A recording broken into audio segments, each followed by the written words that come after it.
Assalamualaikum warahmatullahi wabarakatuh. Hai semuanya, perkenalkan nama aku Kinar Ayu Setiawan atau yang biasa dipanggil Kinar.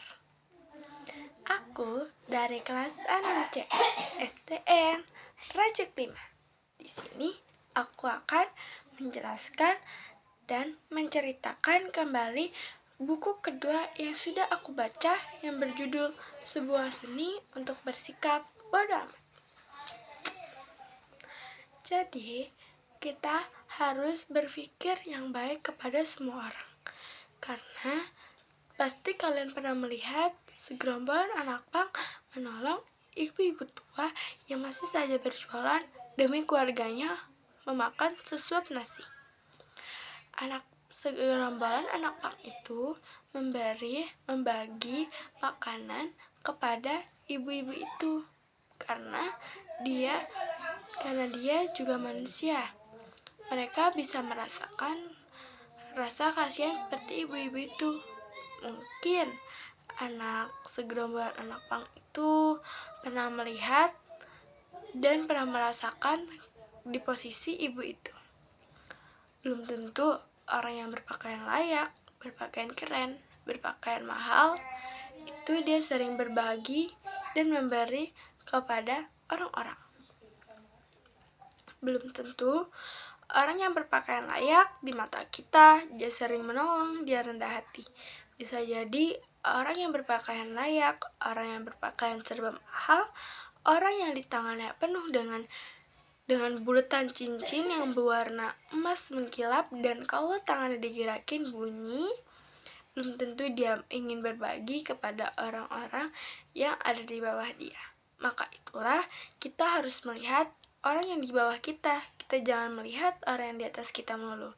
Karena kalau kita melihat orang yang di atas melulu, kita melihat orang-orang yang mampu dan apa-apa yang dia inginkan selalu diturutkan. Kita juga harus melihat orang-orang yang di bawah, yang kurang mampu, maka itulah kita harus menolongnya. Hidup juga tidak penuh dengan rasa gembira. Hidup juga kadang mengecewakan kita. Contohnya seperti kita ingin membeli sebuah barang, tetapi kita memakai duit yang sudah kita tabung untuk menolong seseorang. Jadi, kalau kita ada di posisi itu, kita sebaiknya menyerah atau tidak?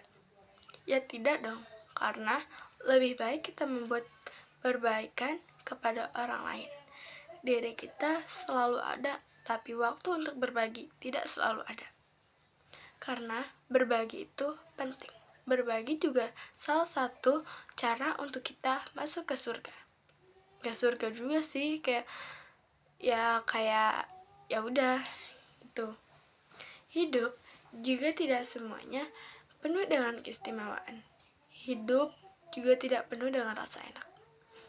Kita memiliki teman yang di depan kita dia baik, tetapi jika di belakang kita ia memiliki muka dua, tapi muka dua itu di depan mata kita muka dia satu, tapi di belakang kita muka dia dua. Kita harus berpikir selalu negatif, karena berpikir negatif itu tidak baik. Kita tidak boleh berpikir negatif. Kita harus berpikir secara positif.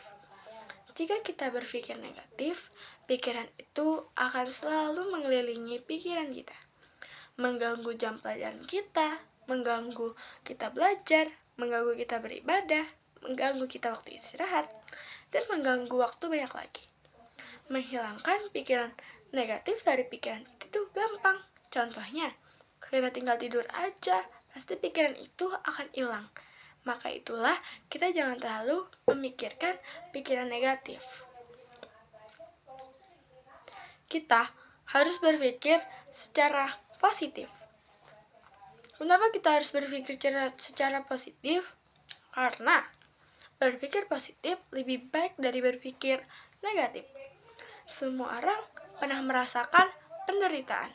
Semua orang pernah merasakan kekecewaan. Semua orang pernah merasakan kegagalan dalam sebuah keberhasilan. Kita gagal, belum tentu kita gagal. Kita gagal, biasanya kita bisa juara, kita bisa menang. Tetapi, kita tidak boleh terlalu berpikiran kalau kita akan menang, kita akan memenangkan sebuah acara. Karena kita juga harus rendah hati. Semua orang juga pernah merasakan penderitaan. Entah penderitaan di sekolah, penderitaan terhadap teman, terhadap orang tua. Penderitaan itu banyak jenisnya. Dan mungkin salah satu dari kita pernah merasakan penderitaan itu. Jadi, kita harus menghilangkan pikiran-pikiran itu, pikiran yang tidak baik dari pikiran kita. Karena itu bisa merusak pikiran kita, jam belajar kita, dan semua jam kita. Berpikirlah yang positif, karena niscaya kalian akan tidak mengingat lagi pikiran-pikiran yang buruk. Karena pikiran yang buruk ketika kita pikirkan hal-hal itu terus, itu akan mengganggu kita. Kita bakal butuh validasi dari pikiran itu. Jika kita digosipkan atau diomongin oleh teman belakang kita mengingat pikiran itu terus, maka kita harus mencari validasi. Itu hal yang salah. Karena kita sebagai manusia tidak boleh haus validasi. Kita diciptakan hanya untuk beribadah, lalu jika sudah waktu yang tepat, kita akan ditarik oleh Yang Maha Kuasa. Sekian dari saya. Wassalamualaikum warahmatullahi wabarakatuh.